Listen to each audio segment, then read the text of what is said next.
let's kind of talk about the most important part of this product, I think. Let me give that now. Let's talk about it, Marty.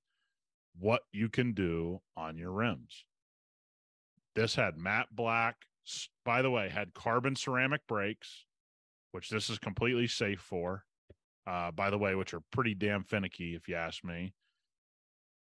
To put this on satin black rims that can easily collect at least dirt, dust from the road, those types of things, not so much brake dust because of carbon ceramics, able to add protection in seconds.